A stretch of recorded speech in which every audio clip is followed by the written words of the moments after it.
Hai Oke Bis akan melanjutkan cerita dari novel Menantu yang Diremehkan. Eits, sebelum berbicara, dia melihat ke arah Ito Yuhiko dan berkata dengan serius, "Tuan Ito, bukankah Anda korban dari Matsumoto?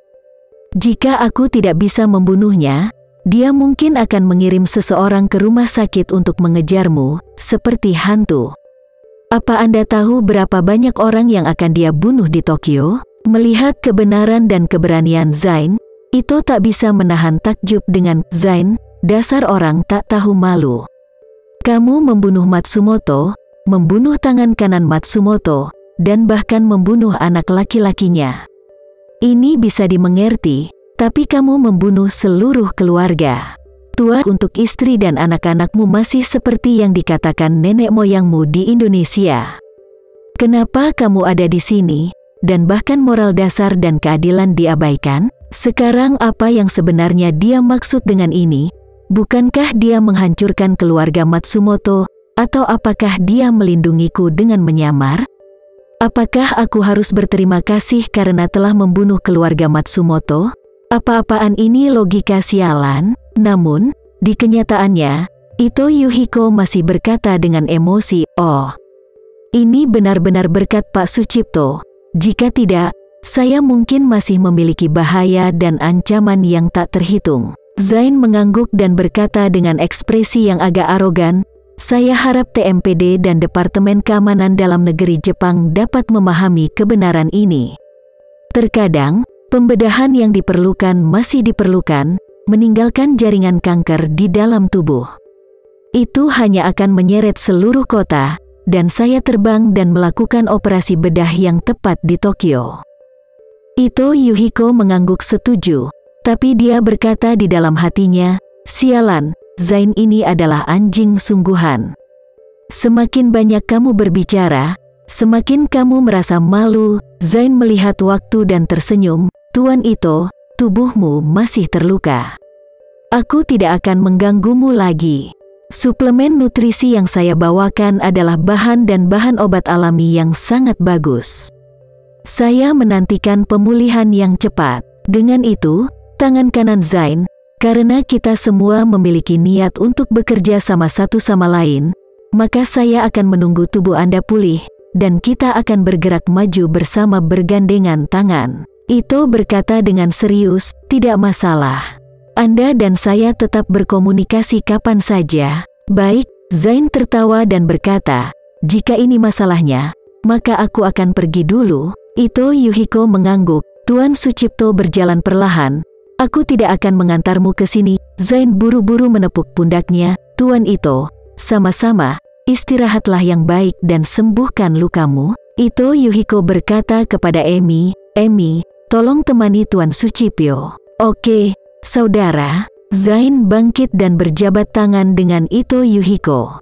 Ditemani Emi, dia melangkah keluar dari bangsal. Saat ini, Tama dan Nanako baru saja tiba di rumah sakit, berdiri di depan pintu lift menunggu. Emi mengirim Zain dan Josh ke pintu masuk lift, dan berkata dengan nada meminta maaf, "Tuan Sucipto, aku harus menjaga adikku, jadi aku tidak bisa menurunkanmu." Zain tersenyum dan berkata, "Nona Ito, tidak masalah. Kembalilah dan jaga Tuan Ito." Emi mengangguk, dan membungkuk 90 derajat, "Tuan Sucipto, hati-hati." Zain melambaikan tangannya dan melangkah ke lift. Setelah pintu elevator ditutup, Zain bertanya pada Josh, yang sudah lama terdiam, "Bagaimana menurutmu tentang Ito Yuhiko?" Josh berpikir sejenak, dan berkata dengan serius, "Tuan, saya pikir meskipun Ito Yuhiko memiliki penyamaran yang bagus, dia masih merasa sedikit takut padamu." "Ya." Zain mengangguk, "Itu pasti karena fakta bahwa keluarga Matsumoto dihancurkan abis olehku.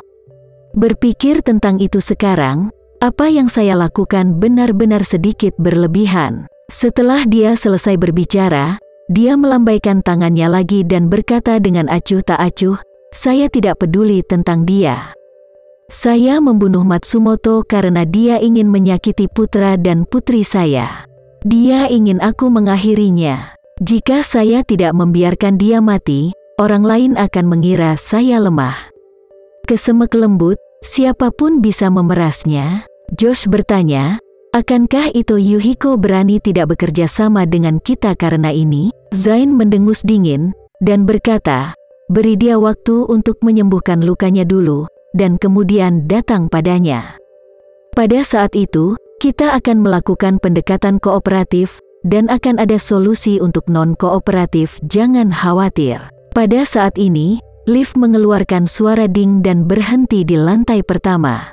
Josh buru-buru melangkah maju dan berkata dengan hormat, Tuan, silahkan. Saat pintu lift terbuka, Zain memimpin. Ketika Tama melihat lift datang, dia hendak memberi isyarat untuk membiarkan Nanako di sebelahnya pergi dulu. Saat ini, Zain sudah melangkah keluar. Saat dia berjalan keluar dari pintu lift, dia langsung menghadap ke mata Tama. Pada saat ini, Zain sedikit mengernyit tanpa sadar, aura familiar dan tidak asing yang membuatnya merasa gugup. Dan Tama, meskipun dia tidak mengenal pria di depannya, tetapi melihat mata orang lain dengan penuh kewaspadaan dan keterkejutan, dia tidak bisa menahan untuk tidak meliriknya lagi. Pria lawannya berusia awal 50-an, dengan penampilan normal dan sosok yang normal.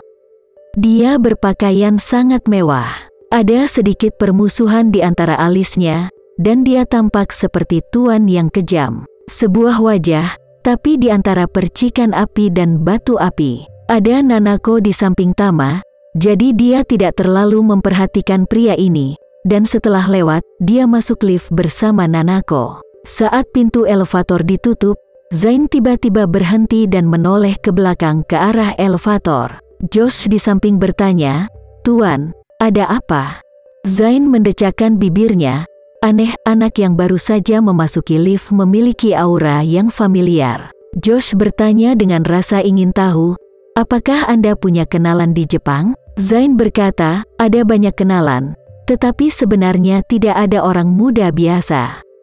Apakah anak itu sekarang terlihat seperti berusia 26 atau 7 tahun? Dia seumuran dengan Jeffy, atau kurang lebih 1 atau 2 tahun lebih tua dari Jeffy. Terima kasih ya sobat semua. Jangan lupa untuk like, komen, share dan subscribe ya. Agar kami lebih semangat untuk memberikan hiburan yang menarik lainnya. See you next video sobat.